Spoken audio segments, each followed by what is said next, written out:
Ya.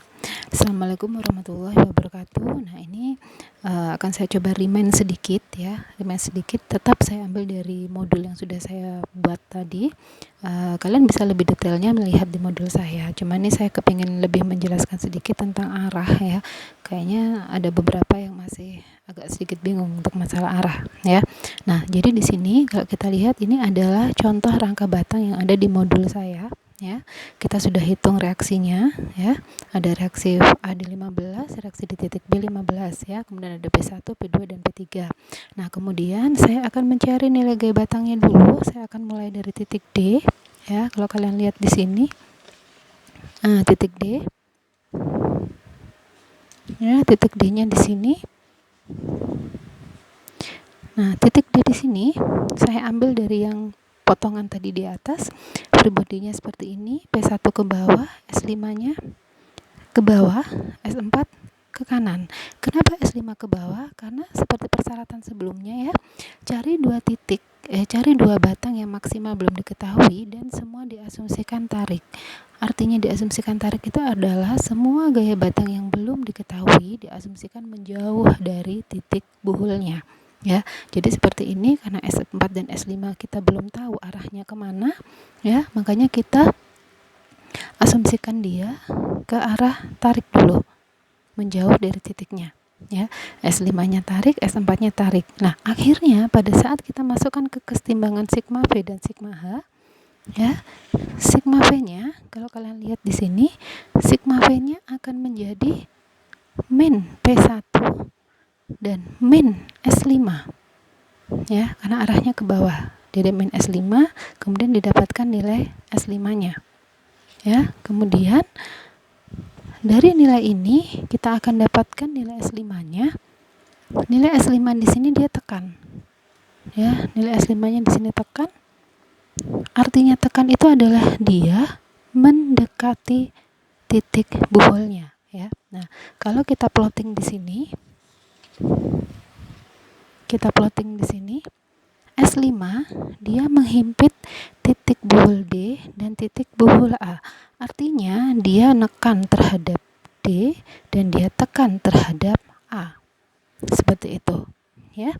Nah, kemudian untuk mencari S4-nya sudah didapatkan, S4-nya dia 0, nggak perlu ya, kalian sudah tahu yang ini. Nah, di sini yang ingin saya tekankan ada dua cara untuk kalian supaya tidak rancu dengan arah ya. Jadi artinya kalau sebuah gaya batang sudah didapatkan dia arahnya tekan atau tarik, kalian gambarkan langsung dahulu di rangkanya supaya kalian tidak bingung ya. Jadi kalau seperti ini S5 dia tekan, langsung kalian gambar dulu, tekan terhadap A dan tekan terhadap D ya. Kemudian kalian cari di titik buhul A ya. Pada saat kalian mencari titik buhul A, ini ada dua cara sebenarnya ya. Cara yang saya buat di modul itu yang saya masukkan adalah cara yang kedua ya. Kalau cara yang pertama di sini, karena S5-nya tadi adalah tekan terhadap titik A ya, maka ke arahnya itu sudah langsung saya ubah ke arah bawah seperti ini ya. Artinya kalau dia tekan terhadap titik A, nilainya dia itu adalah sebesar 10 kilo. Tekan 10 kilo.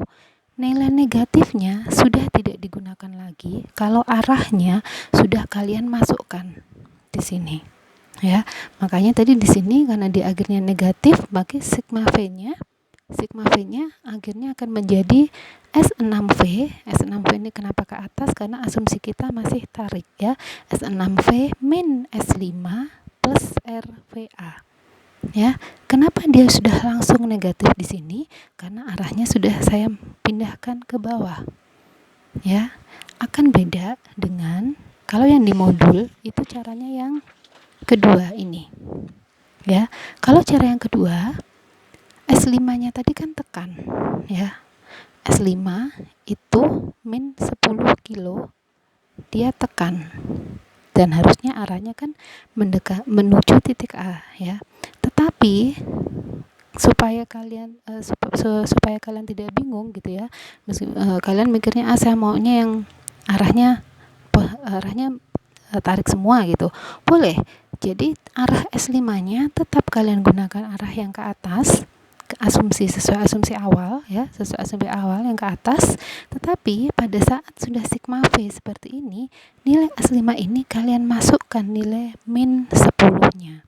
Jadi di sini nilainya sudah min S5. Jadi di sini nanti nilainya adalah min 10 ditambah S6V. Ya, di sini adalah min 10 plus S6V plus RVA. Begitu. Ya. Jadi bedanya dengan yang pertama tadi, kalau yang pertama karena nilainya negatif sudah langsung kalian ubah arahnya. Tetapi boleh kalian tidak ubah dulu. Kalian tetap asumsikan dia arahnya ke atas seperti ini, tetapi nilainya dia tetap negatif. Tetapi kalau arahnya sudah kalian ubah dulu sesuai dengan yang sudah didapatkan nilainya, ini artinya kalau dia negatif, negatifnya sudah tidak usah digunakan karena arahnya sudah berubah seperti itu, ya. Dan itu berlaku untuk keseluruhan gaya batangnya. Ya, jadi semuanya terserah kalian mau menggunakan cara yang pertama atau yang kedua. Nah, yang di modul, kenapa saya menggunakan cara yang kedua?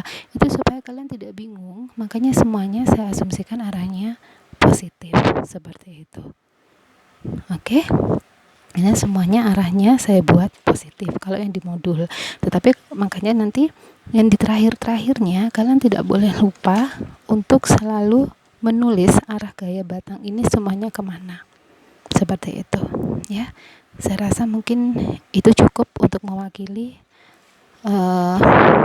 sedikit ketidakpengertian kalian, ya, supaya semoga dengan apa yang saya jelaskan sedikit di video ini bisa kalian coba ulang-ulang, kalian pahami lagi. Kalau masih tidak paham, monggo boleh bertanya lagi ke saya.